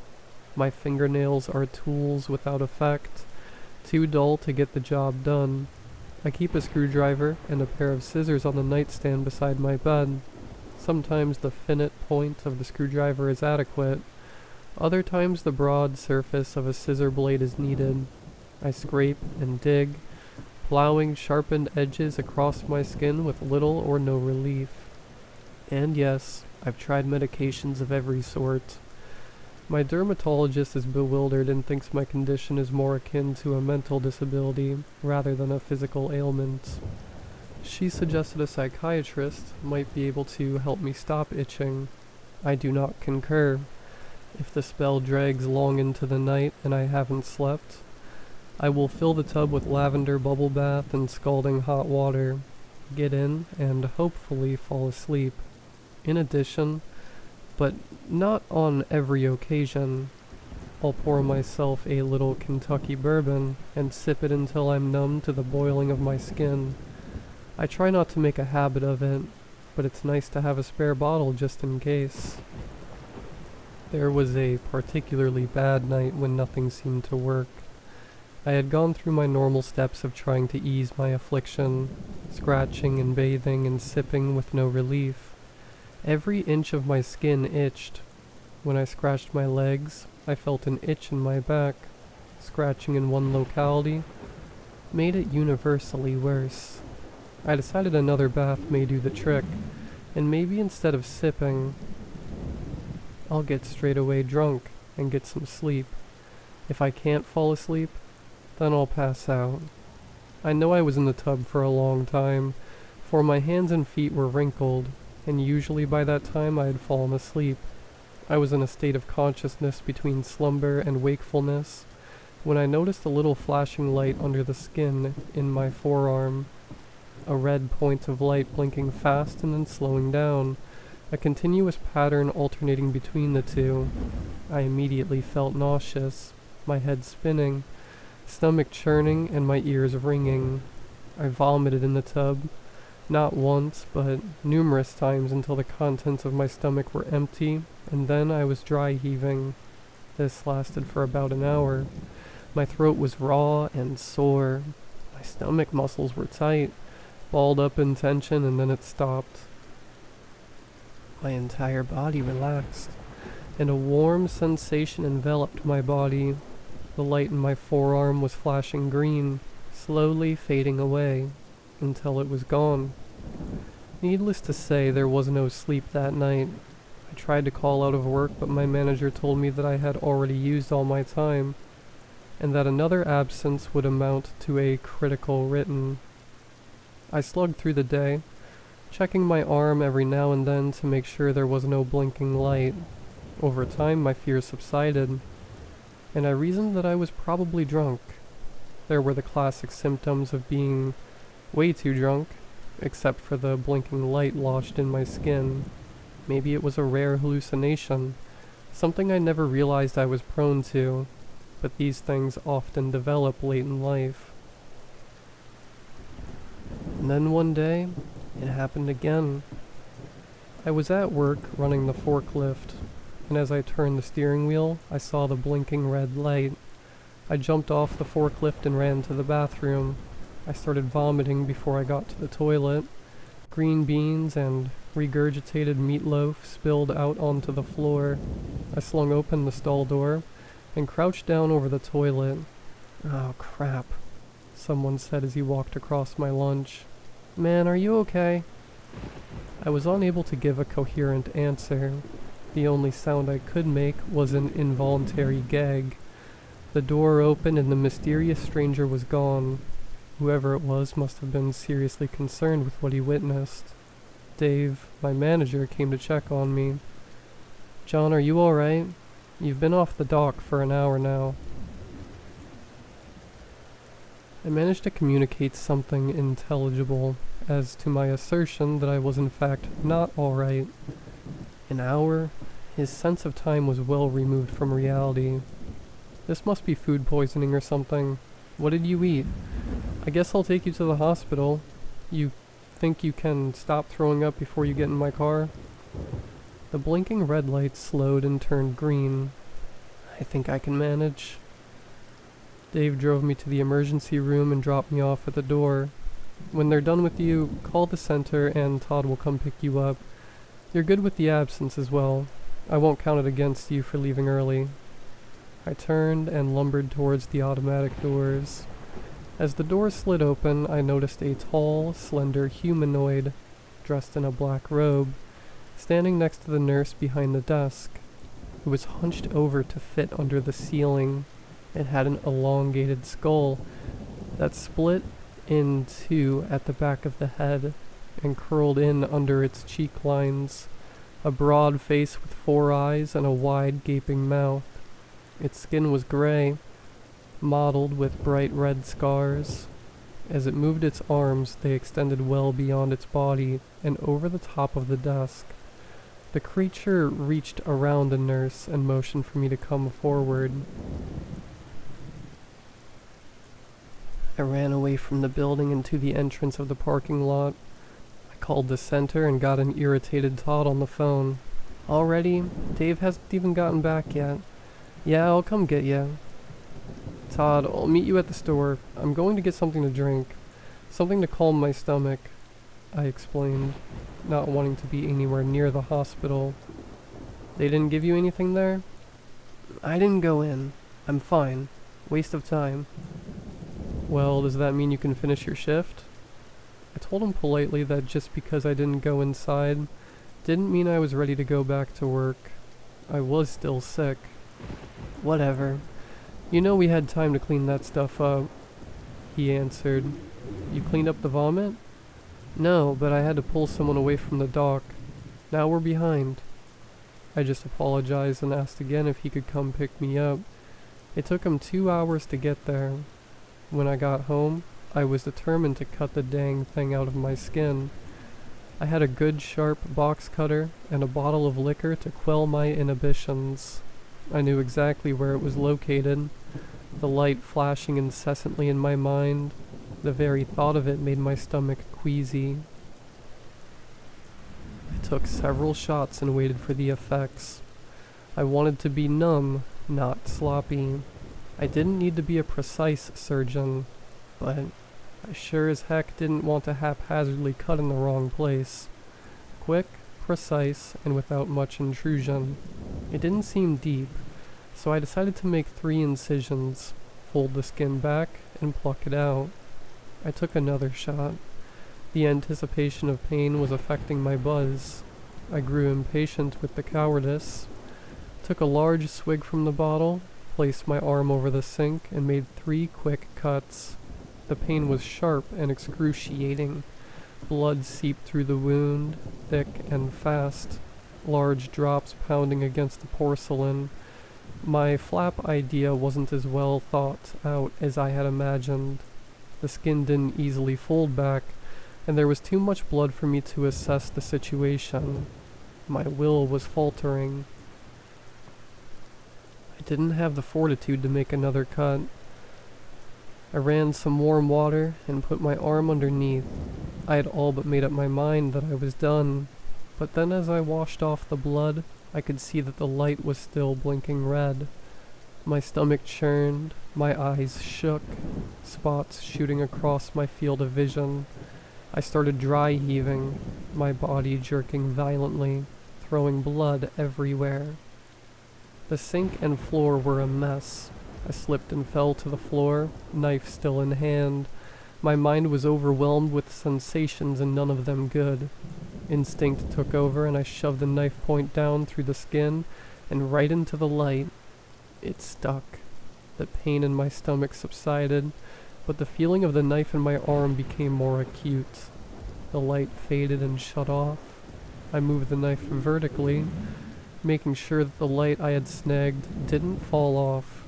Ironically, this meant cutting through the flap of skin that had finally separated. I pulled quickly, cutting and tearing the skin from my wound. Stuck to the end of the knife was a 2-inch clear vial with thick copper ends. I thoroughly cleaned myself and the bathroom, and then bandaged up my wound as best I could, with the hopes of finding something at the pharmacy better than a wash rag and duct tape to bind my wound. This would have to wait until morning. It was late into the night and I was exhausted. I took the bottle of whiskey with me to bed. Sometime during the night I felt pressure in my chest. I woke up, but unable to move. Standing above me was the creature, his large hand and slender tree limb fingers pinning me to the bed, each of its 4 eyes blinking erratically, not in unison, all looking in different directions. The creature was angry. With its other hand it pointed down at my forearm, shaking its head in disapproval. He then placed his frigid index finger on my eye, and I fell asleep. The next morning when I awoke, the pain in my arm was unbearable. My makeshift dressing had failed and blood was all over the sheets. I hurried to the bathroom to grab some painkillers and a clean towel. My stomach started to hurt, and the room began to spin. I panicked, snatched the tape off, and uncovered the wound. Nothing but a nasty skin carving with congealed blood. The feeling wasn't like it was before. Maybe it was just the stomach flu. The vision in my left eye was a little blurry, and again I thought it was nothing as before. But this blurriness persisted. It was a strange sensation, more like a flashing.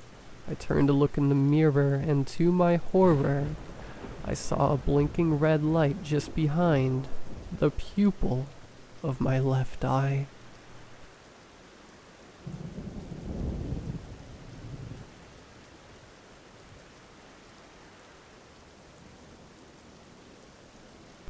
I don't allow myself to buy a doormat for my home anymore. I lived in an apartment complex about 5 years ago, right in the heart of New York City. I was living alone at the time. My family was in Rhode Island.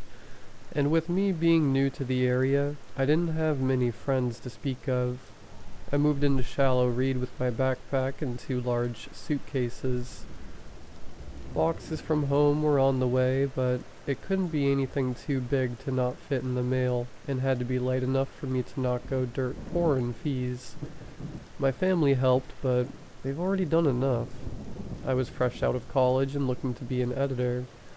This lifestyle didn't come with the highest hope, just an immature energy that will push your loved ones away from you, but will fulfill your personal aspirations.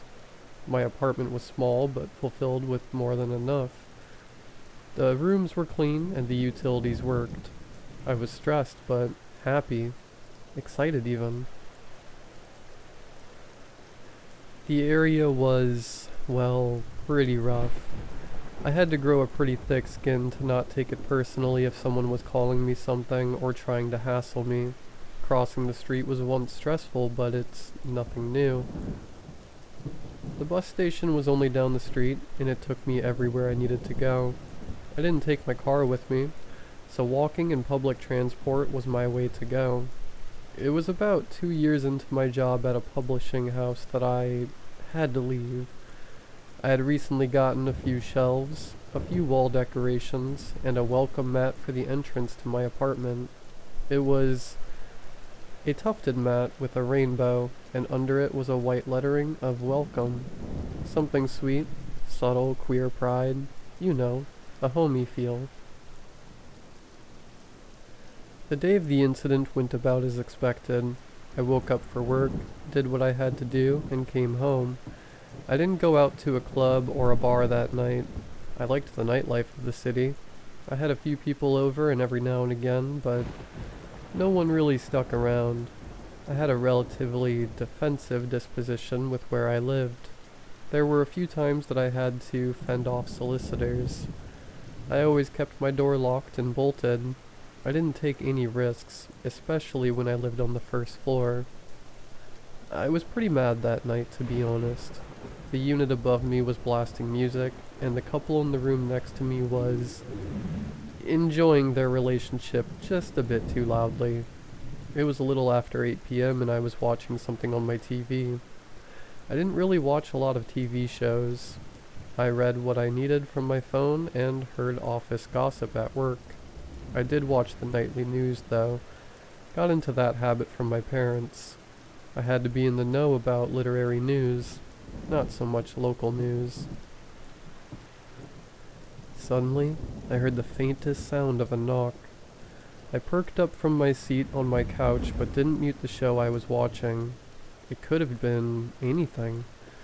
There was a knock again, this time sounding more firm, more confident. Immediately I stood, some panic starting to rush through me. Who would be knocking on my door at this hour? The police? Maybe a neighbor. I walked over to my door quietly, sneaking up to look through the peephole. The person was looking down at the floor and had a red jacket on with a hood obscuring their face. They looked small though, like a child. They nervously shuffled as they waited for me to respond. I cleared my throat and put on my man voice, trying to sound somewhat intimidating. They were knocking at my door after all. Hello? Who's there? The person turned to look at the door. I could see the tears running down the young girl's face. I barely even gave it a second thought as I opened the door. With her being what, no more than 9, I was concerned for her rather than myself. Hi, little one. Are you looking for someone? Is someone out with you? I can't find my mom. She sniffled and wiped her eyes. She was wearing a simple red raincoat that was soaked from the rain outside. I peeked down each end of the hall and saw no one else there. I knelt to be closer to her height. I'm not a big guy, but I towered over her. When did you last see her? She was here, but then she was gone. She continued to talk, but her words came out as a blubbering mess. It's alright. Listen, we'll find her. Do you know a phone number we can call? She nodded and wiped her face once more. Come inside and we'll get you dried off. I gently offered my hand, which she took after a moment. There was no such thing as a front office to shallow read, and at this time of day, I doubted any of the landlords were here. She wiped her shoes on my doormat, and when she looked up, her eyes were wide, scanning around the apartment. Not that I felt embarrassed at the time, but my house wasn't really geared toward young children. I had a nice little cart of different alcohols, and various collections strewn about that I used for decoration. I led her to the living room where the TV was. She took off her raincoat after I asked if I could leave it on the doorknob outside the apartment. Anyone who knew her would recognize it. and I doubted anyone in my building would steal a children's raincoat. I quickly rushed to my bathroom to grab her a towel. She was standing in the center of the living room staring at the TV. I offered her the towel and grabbed my phone. "Here you are. I'm Derek. Can I get your name?" "I'm Cho. I'm calling Mom," she said in her small voice. I offered her my phone, which she quickly snatched up, dialing the numbers. She turned her back to me as the dial tone rang. I stepped away to the kitchen to give her a moment.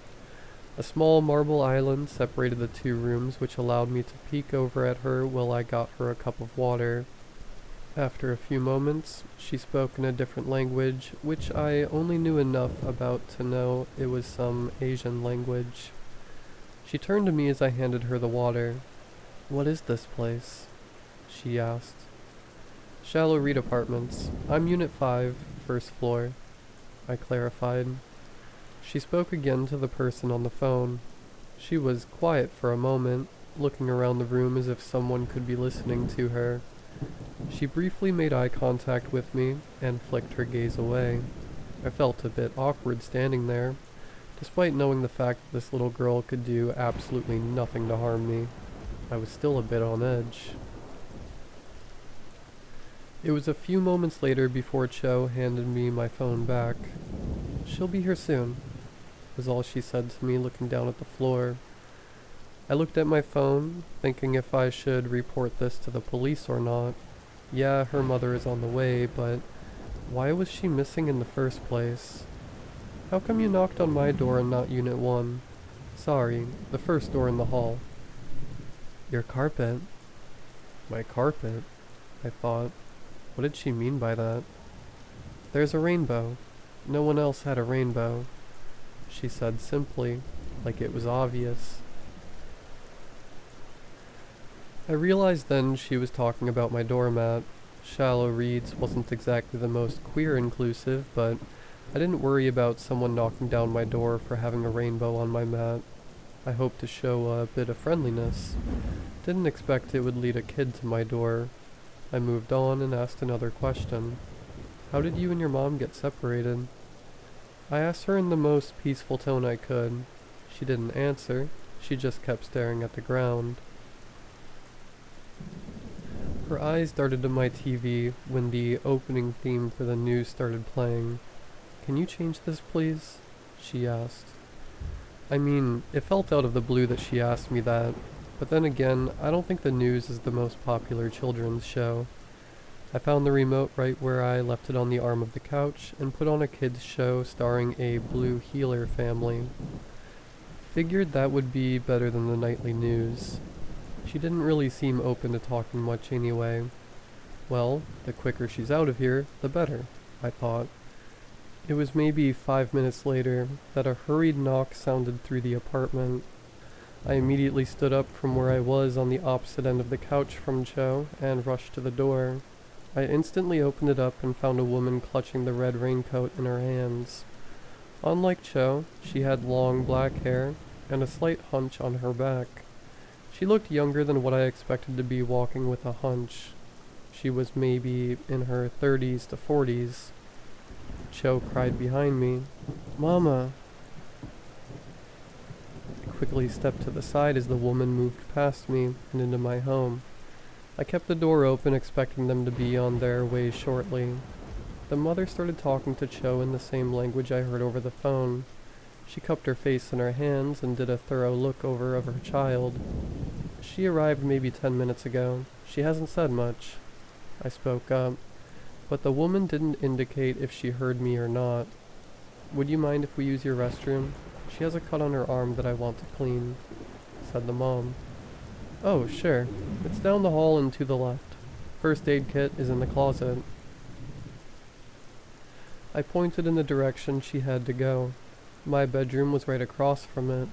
She led her daughter to the bathroom, looking a bit too curiously into my bedroom for my liking. They've seen my whole apartment by this point. I didn't remember seeing a scratch on the kid, but I didn't search her to begin with. While they were in the bathroom, I went to change the TV, but couldn't find the remote. I found that a bit odd, seeing as I placed it in the same spot I did earlier. The great thing about today's day and age is that everything is digital. So I pulled up the TV app on my phone and changed it from there. When I changed the channel back to the news, I was met with the video of a roaring house fire that happened earlier in the day. Well, I didn't miss all of the nightly news coverage. I could hear them fiercely whispering in the bathroom, which I didn't find surprising. I'm sure the mom was giving the kid an earful, but I was under the impression that improper adult supervision was the cause and not the child. But I'm not going to intervene. And in our last update of the night, we have a local alert brought to you by the police department. We are on the lookout for a group of individuals wanted for home invasion and homicide. On the screen, they flashed a few images of men that all looked like basic figures. None of them really stood out in any remarkable way. They all wore black masks and all had thin figures. They've been breaking into homes and stealing electronics, jewelry, and anything that could be sold off easily. It was what came next that caused my stomach to churn. In their most recent attack, the homeowners had a camera system installed that captured the entire event all on film. On the TV screen, someone was standing in a bright red raincoat. The recording had audio and subtitles to go along with it. I can't find my mom. I could feel the blood draining from my face. I quickly lowered the TV volume, looking behind me to make sure no one was there. The bathroom light was still on, but the whispering had stopped. I turned back to the screen, and they had fast-forwarded the clip. The same woman in my bathroom was there on my screen. I quickly dialed 911 and turned off the TV. I kept my eyes locked on the bathroom as I rushed to the front door. When I was about to reach for the handle, a heavy knock banged against the door. I froze in place, my finger hovering over the call button. From the bathroom, I heard the lady call. "That should be my brother. He's our ride home. Can you tell him we will be right out?" "Sure thing. Let me just turn off the oven," I responded. Panic coursed through me. I slowly locked the door. I even grabbed some mail to make an impromptu doorstop. As I shoved it underneath the door, the person knocked again. I jumped back and tiptoed to my bedroom. They pounded the door again. I held my breath as I passed the bathroom. Neither the girl nor the woman made a sound. I locked my door behind me and called 911. 911, what's your emergency? "My house is being broken into. It's the people from..." I was interrupted by a sudden slamming. They were breaking down the front door. "They made it into my home," I whispered. I stepped away from my door. "Sir, what is your location?" There were shouts from the men who busted the door down. They were smashing my stuff and God knows what else. I knew my door wouldn't hold long enough for the police to get here. I had to do something now. Without a second thought, I ran to the one window in my room. I heard the woman cry. My doorknob twisted as she did. She was crying for help. She yelled that they would kill her if I didn't help. They would kill her child. I opened the window and pushed the screen out of the frame. The walls shook as someone started to pound my bedroom door. I stepped out of the frame, only to have a hand grab tightly onto my shirt collar. Someone was standing outside waiting. I dropped my phone as I was pushed to the ground. I could hear the 911 operator yelling through the phone as it dropped, breaking against the small rocks that lined my building. There were hands around my throat before I could even react. The person on top of me dropped all his weight onto my hips, straddling me and keeping me pinned. I struggled in his grip. I didn't even have time to panic. All I could do was react. I'll never forget the look in his eyes, the utter disregard for humanity. I can still see the smile stretched across his lips. I could see myself reflected in the black of his eyes. I tried to knock away his arms, tried to scratch at his face. My head was pounding, and my vision getting darker and darker. I couldn't hear him, but I could see him bending closer to my face. Spit hit my cheeks as he laughed just inches from me. I grabbed the ground under me and used the last of my strength to aim for those dark pools. The blood hit my cheek before his laughter turned into screaming. Air rushed into my lungs as the man clutched his eye, or what was left of it. I could only wiggle away from him as he dislodged the small rock from his eye socket. He pulled out more than the rock. I finally picked myself up and left the man behind me. I ran as fast as I possibly could and didn't look back. I ran across the street and started yelling at the top of my lungs for help. There were a few businesses, one of which was a pizza joint that still had its lights on. I ran to their door and yanked it open. I quickly found the lock for the glass door and turned it. The employee immediately started yelling at me, getting ready to defend themselves, I'm sure. I turned to face them and they stopped trying to shoo me away after they saw the dark red handprints around my neck. Everything was a blur of movement from that point on. The pizza place ended up calling the cops, which is where I was able to give them more information. The cop car took a few minutes to arrive, long enough for me to know that if I didn't get out of my window. By the time they arrived, there wasn't anyone left in my apartment. Even with the officers by my side, I was worried about going in. They had a team come in to try and get samples of anything they could think of.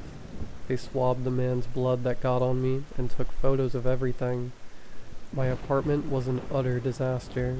Whatever they couldn't take, they smashed. The police took me down to the station in order for me to write up a formal report. I told them about Cho and the woman who came to my door. Hours later, they gave me an update. They found a man fitting the description I gave them.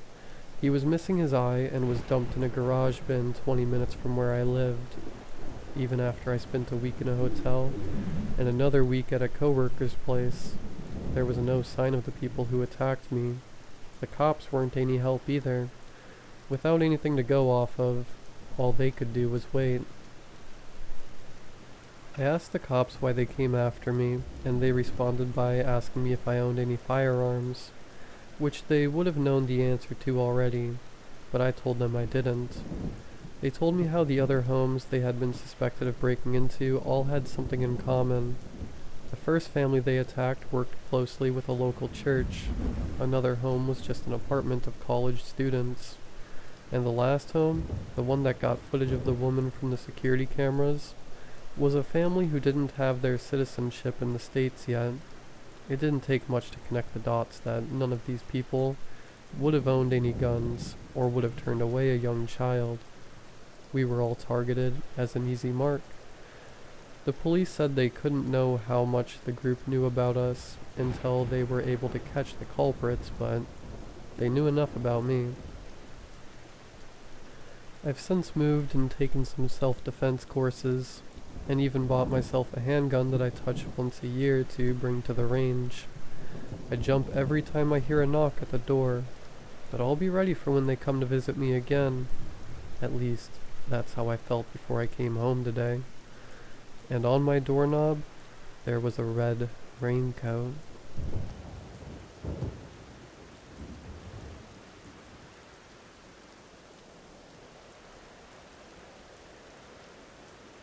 I have this hobby of watching kids shows, even though I'm nearly in my 20s.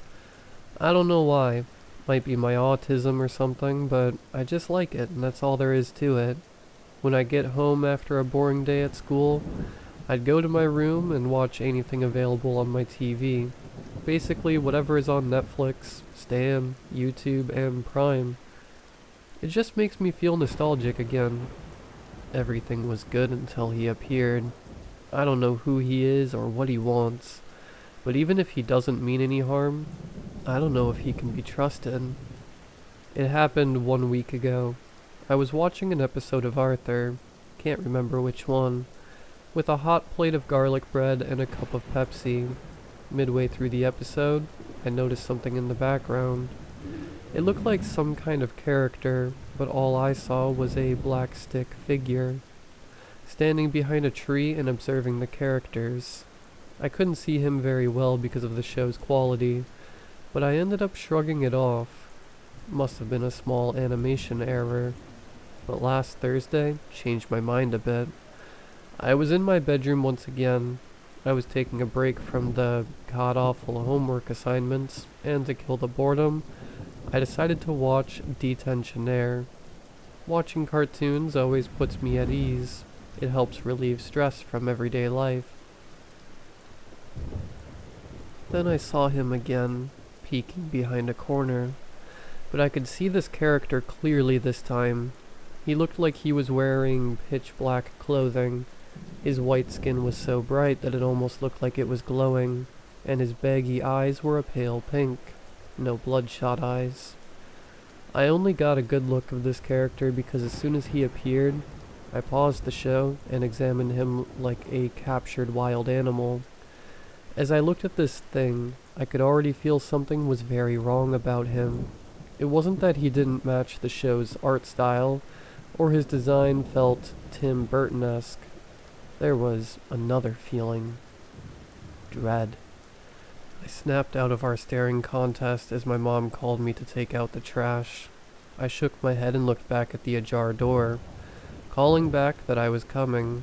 Then I looked back at my TV, and as you would expect, gone. "It's nothing. I'm just tired," I said to myself quietly, getting up as I left the room. I wish that was the answer. I really do wish that this character was a result of my mind being mean to me. On Saturday, my uncle came over for a barbecue dinner my mom and dad hosted. My uncle really loved crime drama shows, especially Breaking Bad. Tonight, I saw him watching Better Call Saul, and honestly, Saul Goodman was my favorite character. I never really liked drama shows, but I give both Breaking Bad and Better Call Saul exceptions. I was in the living room watching an episode and I was getting sleepy, so I prepared to get off the sofa when I noticed someone. He was just sitting in a chair, like he was waiting. As we made eye contact, something then hit me. He was never observing any of the characters. He was observing me the whole time. "Hey mate, you okay?" my uncle said, noticing me freeze and staring at the TV so intently. I shook my head and excused myself, fast walking to my bedroom. The sightings kept getting more frequent. I saw him in shows like Teen Titans, Futurama, DuckTales, Aqua Teen Hunger Force, Seinfeld. Yes, even that, I'm not joking. And so many more. He was always hiding in the backgrounds, and just as I thought I was going insane, it all suddenly stopped one morning. I was watching My Little Pony. I know, deal with it. And I expected to see him again, but he never showed up. I checked other shows, but he was never there. I was relieved, but when I went to the kitchen to make myself breakfast, my dad comes in and asks me if I left the living room TV on last night. "No, I didn't. Why you ask?" I reply with a funny little smirk. "Well, someone did, and all that was on the television was just plain old static." My dad replied. "Weird," I said, still jokingly, but at the same time, I felt a little unnerved. This brings me up to last Wednesday night. Me and my parents were having dinner at a pub, and we unexpectedly meet one of my dad's many friends, and he wanted to do a selfie with us, so we did just that, although I was hesitant. When we got home, I got a notification from Facebook that my dad's friend had just posted our selfie, so I went to check it out. My dad, mom, and the friend are making dumb, silly faces, while I was closed-mouthed smiling. This photo looks perfectly Wait, who is that? I looked closely at the background and I nearly let my phone slip from my trembling grasp. He was behind us, outside the pub, peering through the glass. staring into the camera and at me. Any of my family members or friends haven't noticed him, like I'm the only one who can see him. My TV in my bedroom hasn't been used in a while. I don't want to get rid of it. My dad did give it to me after all. Just 2 days after the night at the pub, I was home alone with my dog Max. He's a Kelpie, and I still couldn't get the image of the character out of my head, so I basically locked me and my dog in my room, fearing that he might be in the house. Not even a minute later, he begins to whine and growl at the door, but no one tries to open it. No jiggling the doorknob, no knocks, nothing. This went on for 2 minutes before whoever was outside my bedroom walks away. I could hear faint footsteps going downstairs. I've also locked the window and closed the blinds, just in case. Whoever or whatever he is, I hope he leaves me alone soon.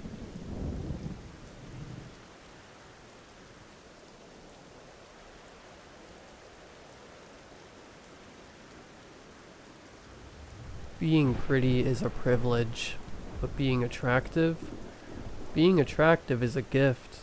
As a former ugly hag, now 37, I knew this well. I had thick eyebrows and thin lips, awkward eyes, and a long nose. My boss always liked standing next to me. It highlighted just how ugly I was, and how good looking she was. She went out to clubs every night. I stayed home. She slept with her extremely kind golf star husband, and I cleaned up after my mean, drunken one. She had children, and I was infertile. In short, her life was full of excitement and joy, and mine was just as good as my looks. Not at all. "Hi, Gordy. You don't mind if I squeeze in beside you, do you?" She would ask every time we had a company picture to take every year for the past 11. Go ahead. She will anyway. She just pretended to care what I thought so everyone could believe she was still an upstanding woman. She also upstaged everyone during the Christmas parties. She brought in the very best desserts and main courses so people would praise her for weeks after.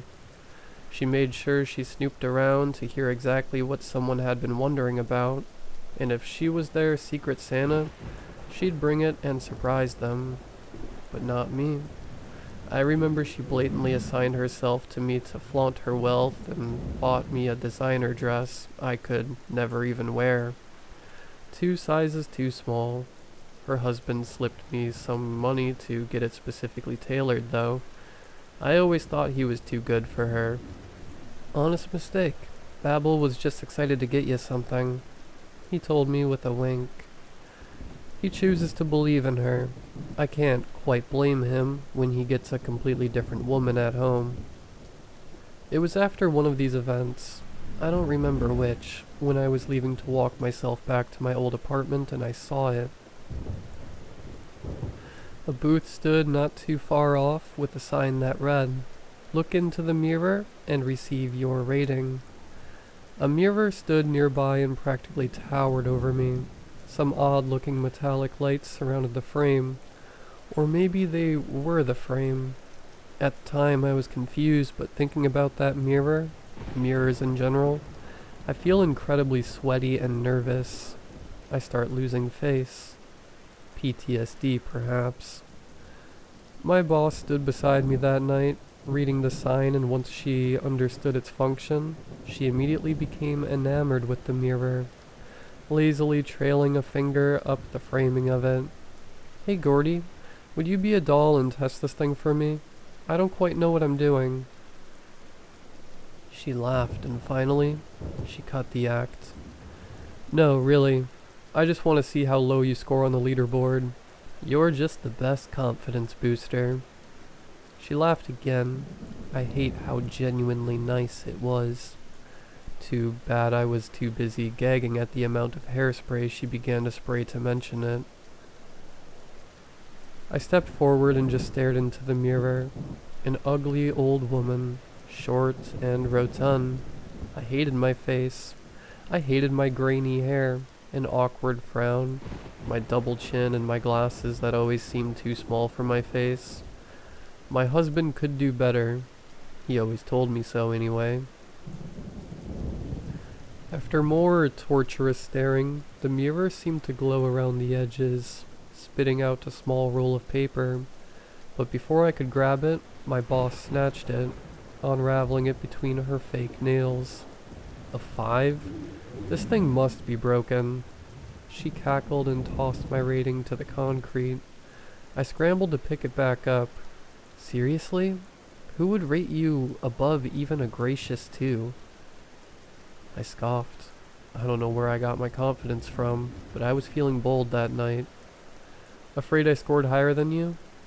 I spoke too soon because she shoved me out of the way and stepped into the mirror's view.